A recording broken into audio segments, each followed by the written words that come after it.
You're listening to the Modern People Leader podcast, where we go behind the scenes with today's top HR leaders and work experts. We talk to them about how they've gotten to where they're at, what they do every day, and what they see coming next for the future of work. Hope you enjoy. All right. We've got another episode for MPL Build. It's been a few weeks, maybe a month. I don't know. Time is flying. I feel like could have been yesterday that we talked, could have been 3 months ago. I don't know. But let's start with good news stories. What's going on with you, Jesse? So I've got two of my best friends, Lo and Emery, and we're celebrating our 3rd-year friendship anniversary this weekend. So we're going out for a full day of friendship celebrations. So we're going to go see Film in the Park in Brooklyn about the birth of house music. And then we're going to go to my favorite restaurant in New York City called Public Records. And then I think we're going to go back to Emery's house and have like a sleepover. It's going to be really great. Super excited. And we also had Talentful's 10-year anniversary last week in Nashville, which was really fun. Steven, you want to go next? Yeah, mine is not nearly as exciting as Jesse's. Mine is I survived my first night as a puppy dad. So we officially are dog owners. And my wife picked up Daisy, our golden doodle, and she picked her up on 2 days ago. And she promptly, I was in Vegas with you, Daniel, flew back last night, and my wife, Sarah, flew out like 3 hours earlier. So it was all a whole thing. Daisy was, I think, a little upset with us, but we bonded, and she's right next to me. So if you hear squealing, that's oh my gosh, why. I want to see Daisy. Yeah, you got to my pick her God. up, Steven. Pick You her can't up, just don't say just that. All leave right. I'll get it. Hold on. She's definitely, no, I'm not going to do it. I'm not going to do it because then she'll be begging me too. I'll do it. Oh, okay. You'll at the rile end, her I'll up. have at to the save end. it. Yeah, I'll have to save it. Okay, if Otherwise, you're listening in, then you have to wait till the very end to get the treat. Puppy tax. yes, stick with us. Can't wait to see. Okay, so I feel like all of my good news recently has been parenting related, but we Rightfully left... so. Pretty good. Yeah, we left to Vegas on Monday around like 5 or 6 p.m. and I got back home like in my house by like 9:30 p.m. yesterday. And so I didn't get to see baby Lena at all Tuesday, Wednesday, Thursday. And so this morning I had dad duties, got to wake her up, got to take her to grandma and grandpa's house for granny daycare. I missed her, and it was so good seeing her and that big smile first thing in the morning. And so that's my good news. I got to see Lena. So wholesome. I know. Too cute. Babies and puppies. Yeah. All right. Well, we're talking business cases, and for me, What a transition. Babies and puppies. Okay, guys, time to get serious. yeah, Let's get real. It's time for business. there needs to be a separate podcast about babies because we're going to be talking a lot about babies. But getting to why we're here today to chat about, MPL Build.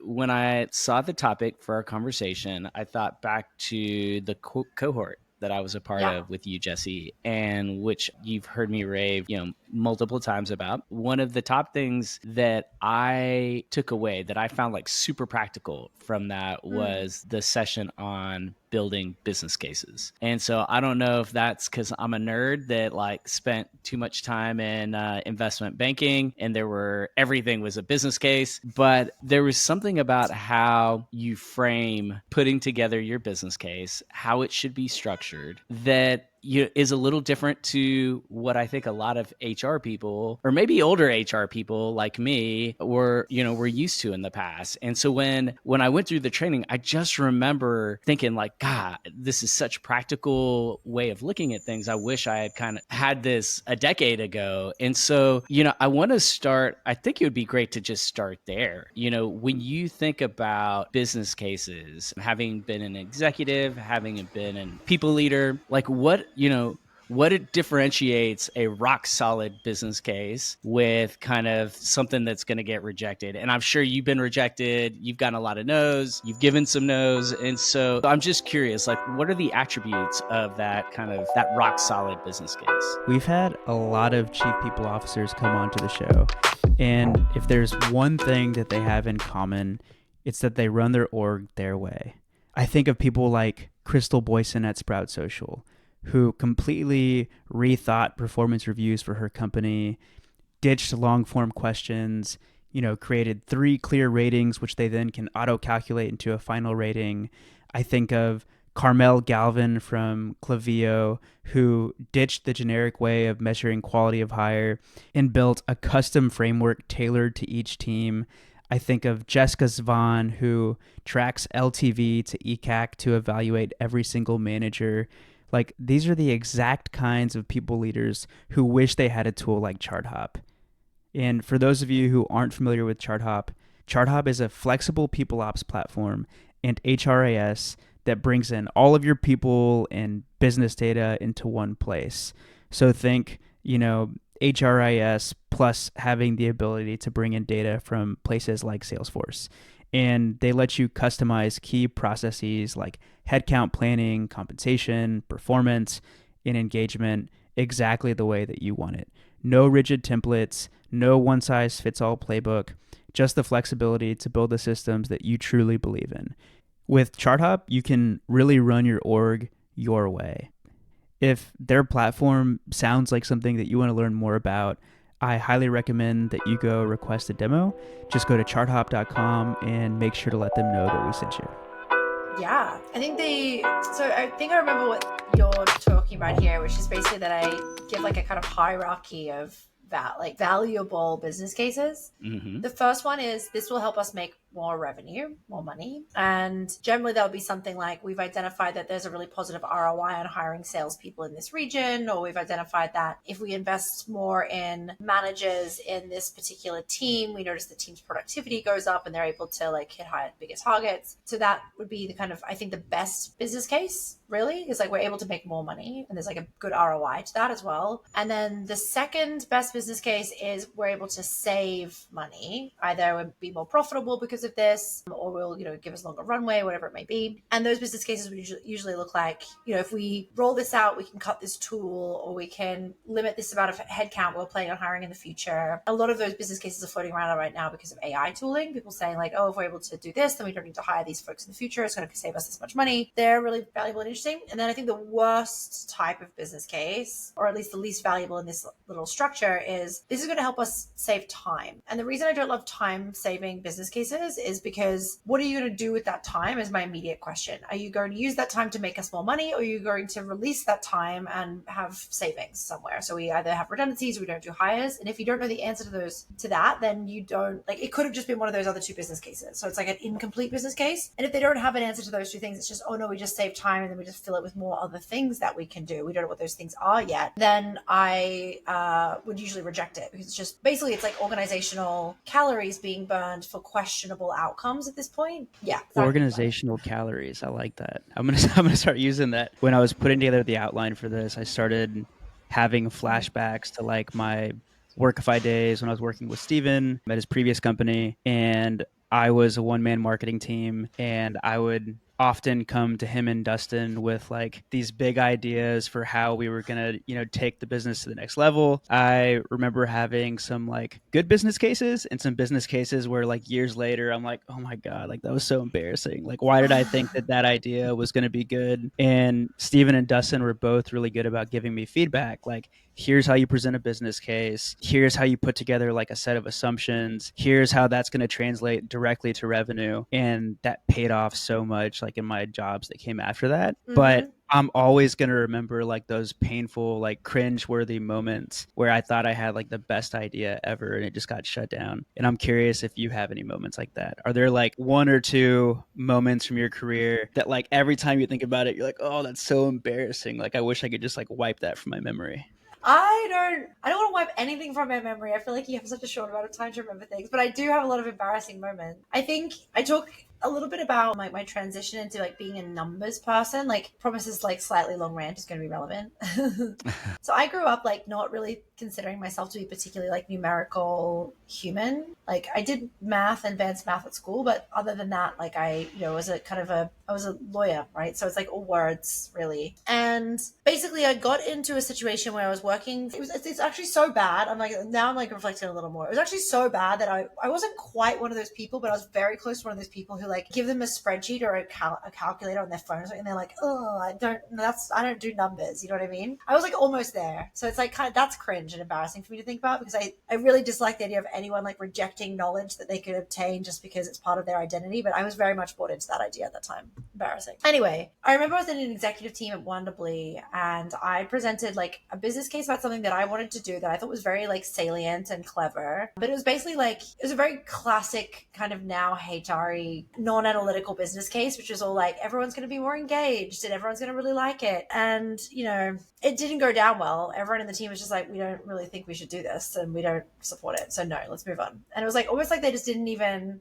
I was like, did this beautiful presentation. I was like, it's going to be taken really seriously. And they were just like, no, we don't, why would we do this? And I was like, because everyone's going to be really engaged. It's going to be really good. And they're like, okay. And I was like, what the hell? I've used all the words, and I've used the word strategy, and I've like put in all these other things in there, and no one's listening to me. And then in the same meeting, VP of Data and Business Intelligence, Ryan Moriarty, shout out Ryan, absolute legend, now working at Soho House. He basically got up and did a presentation on something which was like different thing completely. Obviously he was like heading up data, right? But like different thing completely, but like similar kind of idea. Like it was like a hiring people or spending money or some kind of thing that we needed to do that it felt similar in some ways. I don't remember exactly. And he had like a bunch of very clear reasons why we should do it. Like, if we do this, it's going to be able to increase the lead time of blah, which means that for a Q4, we have the potential to make this much more revenue, blah, blah, blah, right? And like, it was literally as if like the rest of the executive team was their idea. That's how like effusive they were over it. They were like, yeah, this is great. We love it. And I was like, I need to figure out how the hell I can do that. Like, either I can't do whatever he just did with my thing, in which case that maybe I should never have done it. Maybe we shouldn't do it. Or I can do that and I need to figure out how. So I sat with him and he gave me like a lot of information about, you know, how to think about data. I started just like not seeing myself as a non-numbers person anymore. And I was like, I just need to become this person. I think that the glass ceiling of being kind of gut led is like killing me. And now I have run the finance team for companies for like 6-7 years. So yeah, that's basically my story. Honestly, I think before like Steven, HR practitioner Steven, I think 80% of my business cases were probably cringe. Now looking back, I'm probably being harsh on myself, but I came from an outsourcing background. And so like I intuitively kind of understood cost savings, but anything past that was really hard for me to understand. I think HR's contribution to revenue can be kind of obscure, and many times it's also indirect, so it's not like directly tied. And so I think that was part of my problem. When I became a CEO and I managed a P&L, like that changed everything for me, though, because I began to better understand, particularly, you know, my more recent businesses that have grown to substantial revenue and had people. And so, because now it's like, okay, if we're not adding revenue, then why are we doing this? Like that is like, it's so different though to how I would have thought about things in the past. And for those, do you have any advice for those people or those practitioners that maybe are like, how do I tie what I do to revenue? Yeah, I think it can be tenuous. I think more than anything, what you should try and do is always start your business case from the perspective of how can I work out if this argument is possible, like the top type. Just because it's the best one doesn't mean that the second one is bad, by the way. Like the second one, saving money or being more profitable or increasing our runway, or that is still a really good business case. It's just not going to be as compelling as more revenue all the time. And I think actually there probably are some people out there listening right now who are like, well, actually my company's trying to get towards profitability, and the second business case is going to be better. And to those people, like, yeah, great. I'm kind of talking more on the aggregate. So yeah, I think that like try and do number one always. Like, what can I figure out? Like if this is about hiring, there's like, why are we hiring this person? What things are they going to be hitting? Like, if it's about productivity and performance, like can you tie ARR to your headcount in any meaningful way? Like, what does this mean around your org design and manager to employee ratios and all those kinds of things that could potentially give you some indication of what you should be looking at? And if you still end up being like, I just can't, like, I can't confidently put a number up there that says we can help increase revenue because this is not touching the sales team, this is not touching the customer support team, it's not touching the customer success team, not touching the product team, then I think what you can do then is say like, okay, cool. So what is the reason that I wanted? Is it about being able to make savings long term or not have to hire so much in the future or whatever it may be, and then work that out? And if you still can't get those two things done, then that's where I think you kind of, that's the place I want you to kind of then be able to get to, rather than just presume that's where you're at. Like, oh, it's only time saving because that's the only thing I can work out. Well, no, like I think you really need to be very confident in that. So you shared the, I guess, cringe-worthy moment in hindsight. What's a time, like, was there a point where you felt like, oh, I've cracked it? My buddy Ryan, who just like bamboozled the entire executive team, and they're like all on board with this idea he had that's somewhat similar to mine. Like, how do I reverse engineer it? Like, when did it feel like you were able to do that? Was there like one specific thing that you were working on where you were like, oh shit, I figured it out, I got them? I think the first thing that comes to mind is something that I did was at McCann Worldgroup. We had this like structure in our talent team where everyone was, so this is like basically us moving to People as a product, more or less. Before obviously this was happening, this was like 2017. So it was before I'd ever written a blog or anything. 2018. Anyway, basically our talent teams were working in business units as like, so we had like one person for McCann Enterprise, one person for McCann London, one person for McCann Worldgroup Europe, and like whatever, right? And they would do all of the hiring for all of those areas as one single individual, even though we were a group and they were reporting into me and my team. And what that resulted in was extremely patchy work, like really lumpy work, and also people that had to be kind of a jack of all trades, master of none when it came to recruitment, and people could not share briefs with each other. So you couldn't like go on leave and be like, hey, do you mind picking up my briefs? Because it was like a completely different business unit. And it was meaning that we would be really slow in hiring in some regions, really fast in hiring in others. When we needed to be quick, we were slow. We needed to be slow, or when we could have afforded a bit more time, we were quick, right? It was just like, it was kind of giving chaos. And it was really breaching trust, I think, with some of the hiring managers who just felt that it was really difficult to work with us for that reason. So I ended up submitting a business case that we like amalgamate the entire group, that we are able to have folks working across multiple briefs, across multiple business units. We have people assigned to like lead on a business unit, but ultimately their brief could go to anybody, and having it a bit more structured, somewhat a bit more like a talent squad, I guess, which did involve hiring in order to make that work. But my argument was actually that it was going to so greatly increase the speed of hire in our like commercial critical roles that additional hire would basically be paid for within like 6 months' time if we hit the goals that I'd set out that we could hit. And the business case was heard by my CEO, McCann, then taken up to the next CEO, because it's a group of lots of CEOs on top of CEOs there. And I remember it being like, I literally went through the deck to be like, this is what I want to do. This is the change I want to make. It's an org design change. It's a spend change. It's like a restructuring that's going to affect directly into the business. Like, I think I got through like 4 slides and he was like, it's great. It's approved. Done. Great. Yep. Let's go. What's next? And I was like, and then apparently he came down to the other CEO and was like, she's great. So I was like, yay, I did it. And I had a lot of help. Like I'd sat down with one of our strategists as well and said, like, can you help me structure this deck in a way that's compelling, that puts the information in a good order? I knew it was really important that it landed. And I think that was the first time I was like, okay, she's done it. She can do it. God, it's such a great feeling when you nail it. And it's like, yeah, of course. So another thing that I really love is you've got this so what test that you talk about. When did you first realize that you needed that? Was there a specific, meeting or pitch where that clicked? Do you want to say what the so what test is, Stephen? Or am I going to be yap on for the whole thing? I feel like I'm just talking.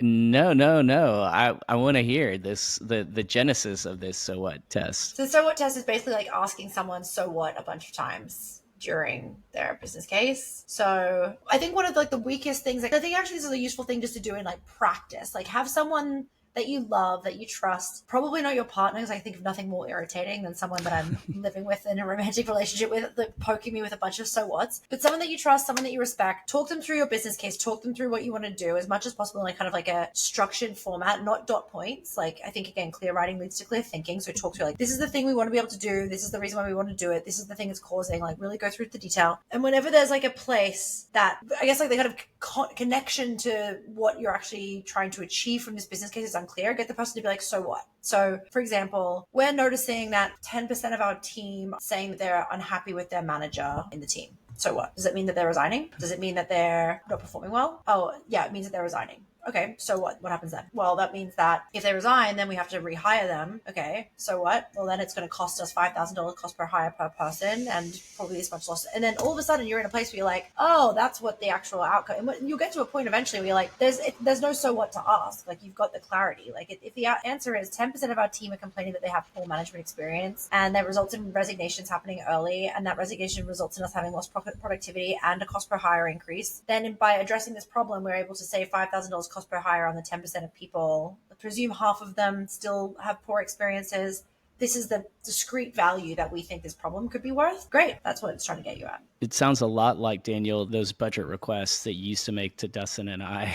I feel like you got a lot of so what. And I will say that was so helpful. So I leave Workify in like December 2019. I start at Udacity January 2020. And my first week on the job, the VP of marketing for the enterprise portion of the business, he has like a very like abstract idea and doesn't really give me much direction, but tells me I might have some budget and asks me to like solve this problem.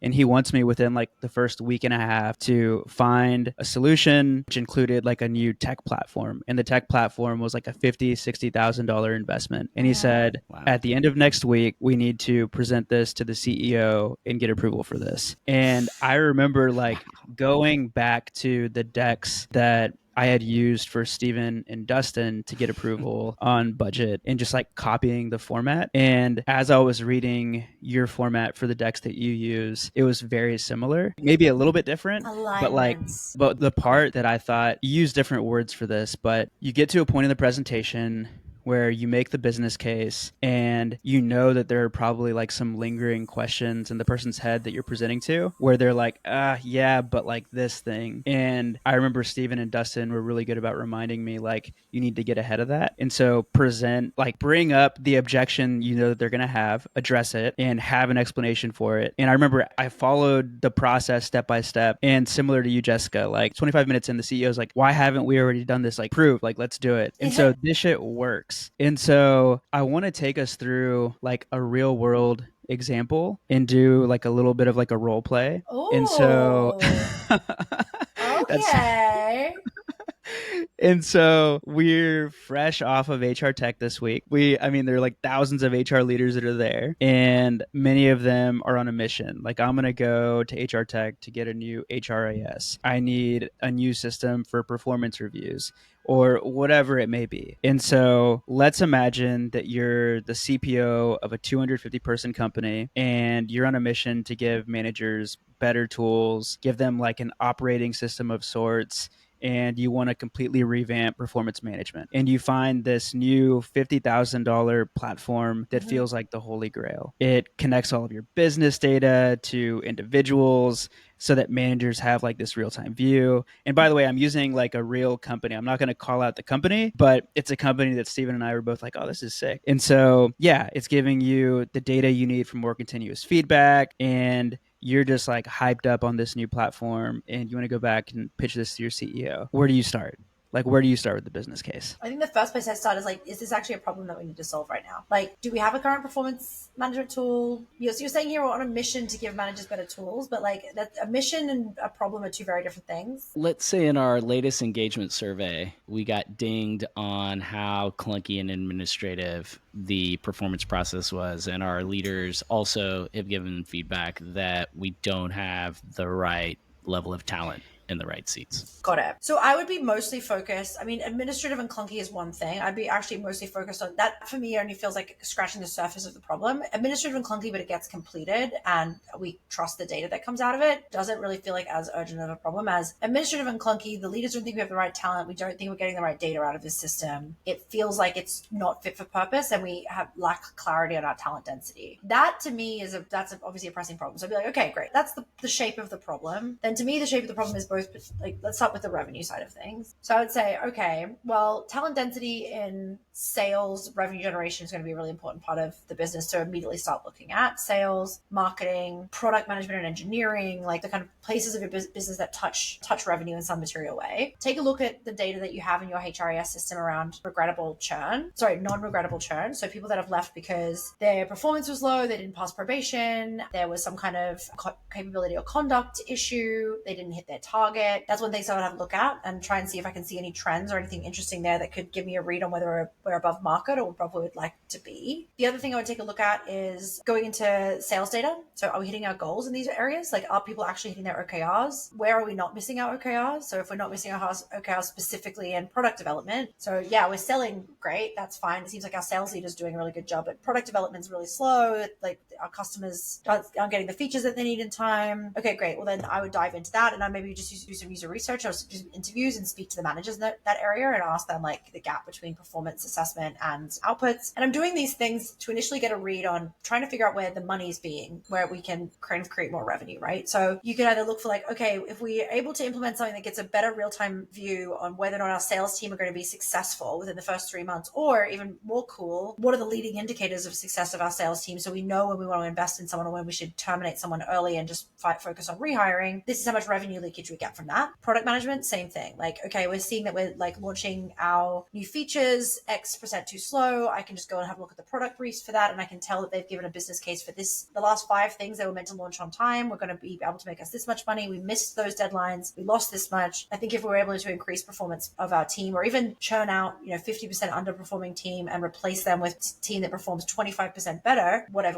right? So you're there trying to like just work out. And again, a lot of these things are like kind of getting ballparks of what you think is capable, but then you need to make the argument about why you think this solution is the one that's going to make us that, right? Is this solution is the solution, and this is why, because it gives us real-time view of actual performance and it's calibrated automatically, and there's some kind of like organizational network analysis going on that makes it like incentive compatible or whatever, like some of the things that Encompass Labs are doing. Or it gives us amazing historical data. It takes our historical, it helps us normalize it so we can get a view of like what leading indicators may be. Or it's really, really simple to do. We can do real-time pulse checks on performance much quicker, so we can go from messy, unclear performance data to super articulate performance data within 6 months rather than 2 years, or could take longer than that to get good performance data. And then if you're able to make those arguments and connect those things and say, like, I think because of these reasons we're able to make this much more money, you can still do the second thing, which makes it even stronger, which is like, we're able to make this much more money, I think, and solve these problems in these teams. But also what we're able to do is save this much money from poor hiring or poor organizational design, because we have more managers than we need in certain teams because performance is being slowly managed. And that's what I would. And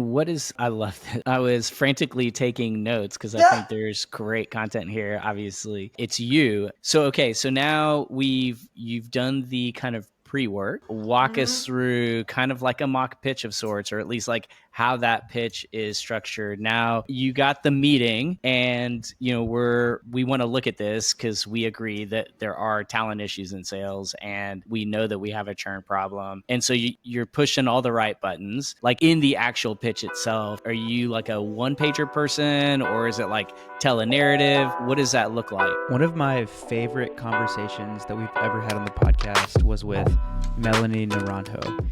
She put something so simply: HR isn't about optimizing for compliance. It's about optimizing for people, for culture, trust, and workplaces where folks actually want to stay. That's why I'm such a fan of what Melanie and her team at Ethena are building. A couple years ago, she summed it up perfectly on the show. Think about all the required stuff in life that isn't fun. Applying for a driver's license, filling out financial aid forms. Now, imagine if those processes were easy, even enjoyable, and you actually learned something from them. That's what Ethena does for compliance training. They take on the tough topics like harassment prevention, workplace violence prevention, code of conduct, and make them actually engaging. Unlike the boring, outdated trainings that frustrate employees and executives alike, Ethena delivers content that's modern and impactful. We're talking 200 plus courses in 100 plus languages with a 93% learner positivity rating to back it up. And for HR, it's just as easy. Training runs on autopilot with automated enrollment and reminders. There's even a built-in hotline and case management system to help create a true speak-up culture. Done right, like with Ethena, compliance is more than a box to check. It's a way to reinforce your values and build a stronger workplace. Go check them out at goethena.com/MPL. That's goethena.com/MPL. I'm a person that wants to just have the note. Like, have you heard of I feel like this is like such a Gen Z thing I'm about to drop right now, but have you heard the acronym BLUF? No. Someone on my team said this to me the other day, and I was like, I'm so old. Did you say BLUF or FLUF? BLUF. BLUF, bottom line up front. Give me the bottom line up front. Shit. Yeah. Okay. Yeah, nice, right?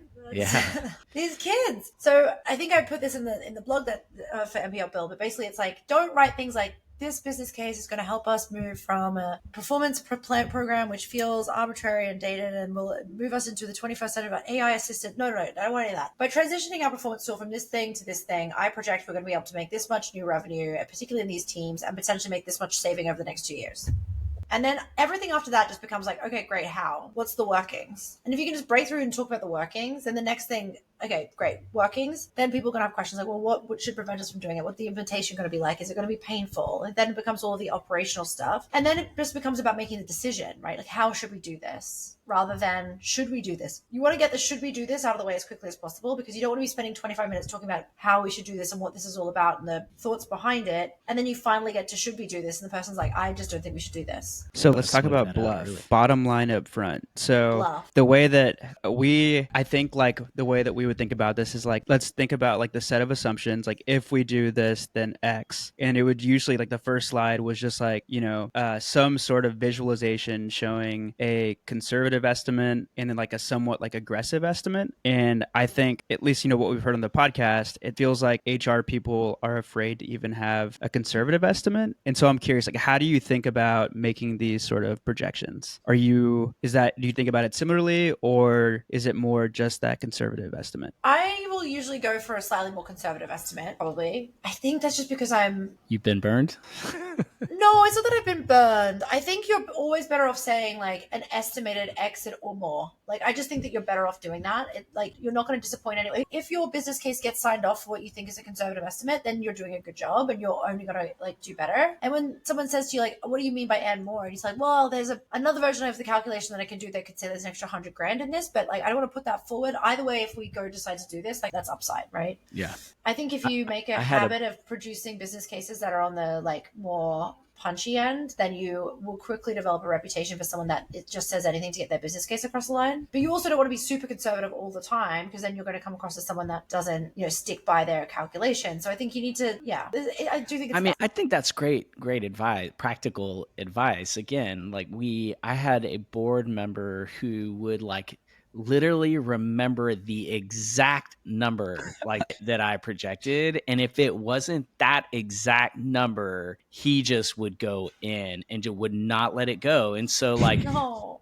The lesson learned is you got to be able to stand behind those numbers, and it's better to choose something that is realistic, that is still, adding value, but attainable, and will allow you to still achieve some upside, to exceed the goal. I just think that is smart advice. And so any parting words? We're at that point where I think we need to turn this. I know that was quick. That was quick. I miss you guys. What? No, let's hang out. I'm so sad I missed you guys in New York City. What the actual? Next time. Yeah, Such that was a bummer. But the one thing that New York told us is we should go back. So we'll definitely be back. New York City, baby. I mean, I spent 4 days straight just in cowboy boots in Nashville having an absolute. So I was having a good time.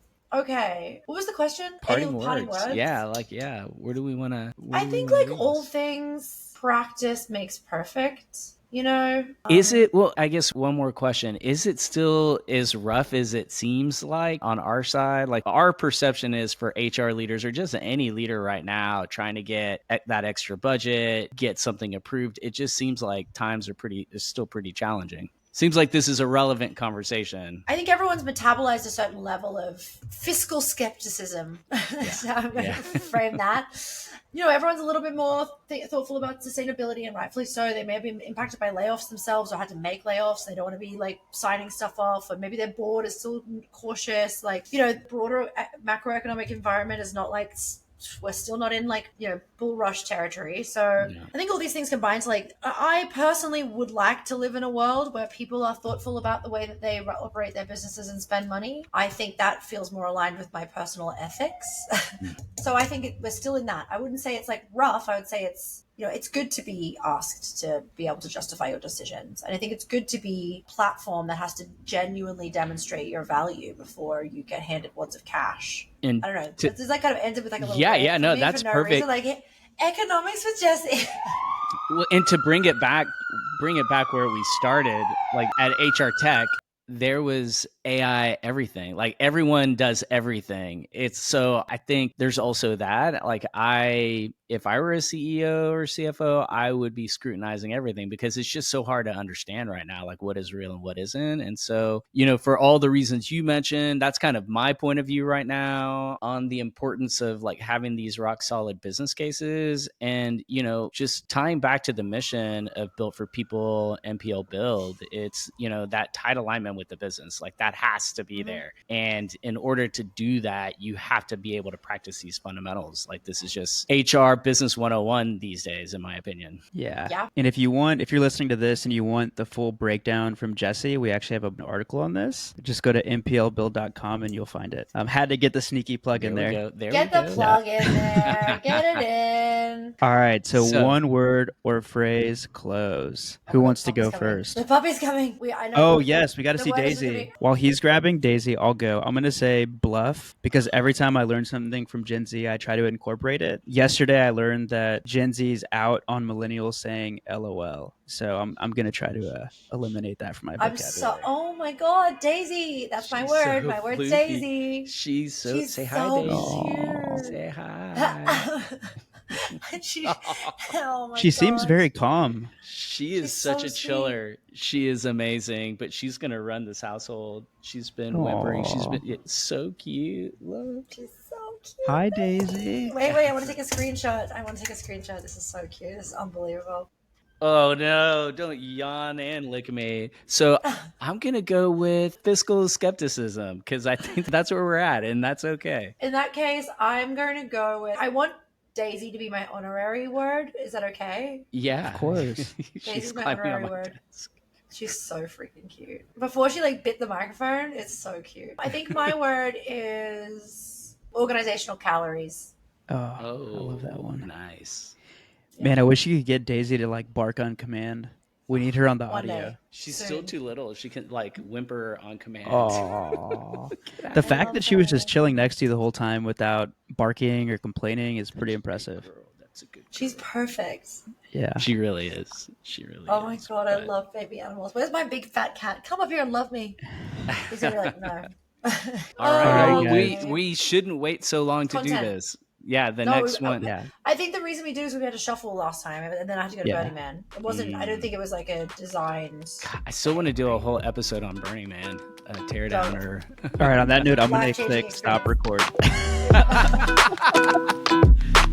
Thanks for tuning in to another episode of The Modern People Leader. We really, really appreciate it. And if you enjoyed the show, please leave us a 5-star rating. It would mean the world to us. And connect with us on LinkedIn. We want to know what you think about the show, and you can find links to both of our profiles in the show notes. Thanks again for listening, and see you on the next episode.